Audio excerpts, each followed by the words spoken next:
Hi guys, எல்லாருக்கும் வணக்கம் guys. இந்த வீடியோ நம்ம என்ன பார்க்க போகிறோன்னா, இந்திய அணி தான்ப்பா இப்போதைக்கு கரண்ட் ஃபார்மில் ரொம்பவே ஆபத்தான அணி, வலுவான அணின்னு சொல்லிட்டு இங்கிலாந்தின் வேகப்பந்து வீச்சாளரான ஜோஃப்ரா ஆர்ச்சர் பேசியிருக்காரு. அவர் என்ன பேசினார், ஏது பேசினார் சொல்லிட்டு வீடியோ டீட்டெயில்டாக பார்க்கலாம். அதுக்கு முன்னே நீங்கள் நம்ம சேனலுக்கு புதுசாக வந்திருந்தீங்கன்னா ஒரே ஒரு சப்ஸ்கிரைப் மட்டும் பண்ணிட்டவங்க வீடியோக்குள்ளே போகலாம். ஆமாங்க, ஜோஃப்ரா ஆர்ச்சர் அவர் பார்த்தீங்கன்னா கொஞ்ச நாளாகவே ஆளே காணுங்க. இன்ஜுரியால் ரொம்ப மேட்ச் மிஸ் பண்ணிட்டார். இங்கிலாண்டுக்கோசரமும் ஐபிஎல்ல நிறைய மேட்ச் மிஸ் பண்ணாங்க. இந்த நிலையில் பார்த்தீங்கன்னா அவர் வேர்ல்டு கப்பில் தான் கம்பேக் கொடுத்தாரு இங்கிலாந்து அன்னைக்கு. இங்கிலாந்து செமிஃபைனல் இந்தியா கிட்ட தான் தோத்தாங்க. அந்த மேட்செலாம் பார்த்த நம்ம ஜோஃப்ரா ஆர்ச்சர் பார்த்தீங்கன்னா இப்போ என்ன சொல்லியிருக்காருன்னா, இந்திய அணி ரொம்பவே வலுவான அணியாக இருக்குது, ரொம்பவே சவாலான அணியாக இருக்காங்க, வலுவான அணியாக இருக்காங்க. ஏன்னு கேட்டிங்கன்னா, நாங்கள் செமிஃபைனல் ஆடும்போது அவங்களோட குறிக்கோள், அவங்களோட டெக்னிக்கே வேறு மாதிரி இருந்துச்சு. கண்டிப்பாக ரொம்பவே எனக்கு பெருமையாக இருக்குது. இந்திய அணி இந்த அளவுக்கு முன்னேறி இருக்குது, ரொம்ப மகிழ்ச்சியாக இருக்குது. கண்டிப்பாக இப்போ இருக்கிற கரண்ட் ஃபார்மில் பார்த்தீங்கன்னா இந்திய அணி தான் ரொம்பவே சவாலான அணி. இதுக்கு முன்னே ஆஸ்திரேலியா, ரொம்ப நாள் முன்னே ஆஸ்திரேலியா வந்து கிரிக்கெட்டை ரொம்ப டாமினேஷன் பண்ணிட்டு இருந்தாங்க. ஆனால் இப்போது இந்தியா தான் டாமினேஷன் பண்ணுறாங்க. நான் வெறும் T20 உலகக்கோப்பை வெற்றி பெற்றதுனால மட்டும் சொல்லலை, அவங்க 3 விதமான ஃபார்மெட்லேயும் சூப்பராக பண்ணுறாங்க.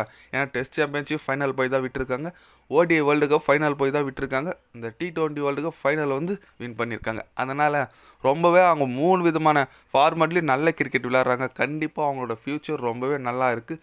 இந்திய அணி தான் இப்போதைக்கு இருக்கிறதுல கரண்ட்டு வலுவான அணின்னு சொல்லிட்டு நம்ம ஜோஃப்ரா ஆர்ச்சர் பேசியிருக்காருங்க. அவர் சொல்கிறது கரெக்டு தாங்க. ஏன்னு கேட்டிங்கன்னா, இந்தியா அணி இப்போ ஜிம்பாப்வே சீரீஸ் போயிருக்காங்க. அது இந்தியா பி டீம் தான் போயிருக்கு. ஆனால் இந்தியா ஏ டீம் ஃபுல்லாகவே ரெஸ்ட் எடுத்துகிட்டு இருக்காங்க வேர்ல்டு கப் வின் பண்ணதுனால. அதனால் இப்போ பார்த்தீங்கன்னா இந்தியாவுக்கு அடுத்த டீம் ஃப்யூச்சரே சூப்பராக ஆடிட்டு வந்துட்டுருக்காங்க. நீங்கள் இப்போ லாஸ்ட் மேட்ச் பார்த்துருப்பீங்க, 234 ரன் அடித்தாங்க. அபிஷேக் சர்மாலாம் 100 அடிச்சார். இந்த பக்கம் ரோஹித் சர்மா போனால் அடுத்த பக்கம் அந்த பக்கம் அபிஷேக் சர்மா வர்றாரு. அதனால் ரொம்பவே எப்படி சொல்கிறது, சவாலான இந்திய அணியை தான் வரும். இந்த ஃப்யூச்சரில் கண்டிப்பாக வரும். ஏன்னா யங்ஸ்டார் அந்தளவுக்கு ஐபிஎல்லேருந்து நிறைய பேர் கிடைக்கிறாங்க.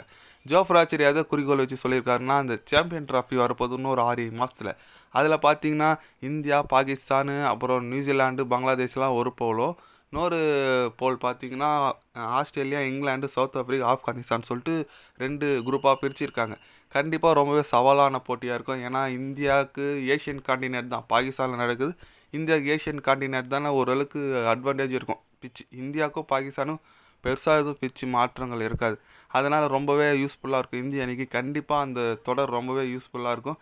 இந்தியா வந்து கண்டிப்பாக அந்த ICC champion trophy, ODI world cup விட்டதுனால ஐசிசி சாம்பியன் ட்ராஃபி கண்டிப்பாக வின் பண்ணணும்னு நான் நினைக்கிறேங்க. அது மட்டும் இல்லாமல் லேட்டஸ்ட் அப்டேட் என்னன்னு கேட்டிங்கன்னா, நம்ம கௌதம் கம்பீர், முன்னாள் வீரர் கௌதம் கம்பீர் பார்த்தீங்கன்னா இப்போ ஹெட் கோச்சாக வந்திருக்கார் இந்திய அணிக்கு. ரொம்ப மகிழ்ச்சியாக இருக்குது. இதுக்கு முன்னே ராகுல் டிராவிட் இருந்தார், அவர் வேலை ஒரு வேர்ல்டு கப் வாங்கி கொடுத்துட்டு போயிட்டார். அடுத்து வந்திருக்க கம்பீர் வந்து இன்னும் கொஞ்சம் ஒரு 2-3 உலக கோப்பை வாங்கி கொடுத்துட்டு போகணும்னு நினைக்கிறோம். பார்க்கலாம் எந்த மாதிரி அவர் செயல் பண்ணுறாரு சொல்லிட்டு. கண்டிப்பாக ரொம்பவே நல்ல வீரர் கௌதம் கம்பீர். அவர் ஹெட் கோச்சாக வந்திருக்குது, ரொம்ப மகிழ்ச்சியாக இருக்குது.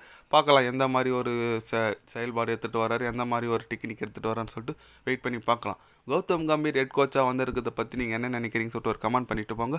இது போன்ற ஸ்போர்ட்ஸ் நியூஸை தெரிஞ்சுக்கணுன்னா சேனலை சப்ஸ்கிரைப் ஐக்கான் பண்ணிக்கோங்க. கண்டிப்பாக கிரிக்கெட் பற்றி day by day channel update வரும். மறக்காமல் சப்ஸ்கிரைப் மட்டும் கொஞ்சம் பண்ணி வச்சுக்கோங்க. நன்றி, வணக்கம்.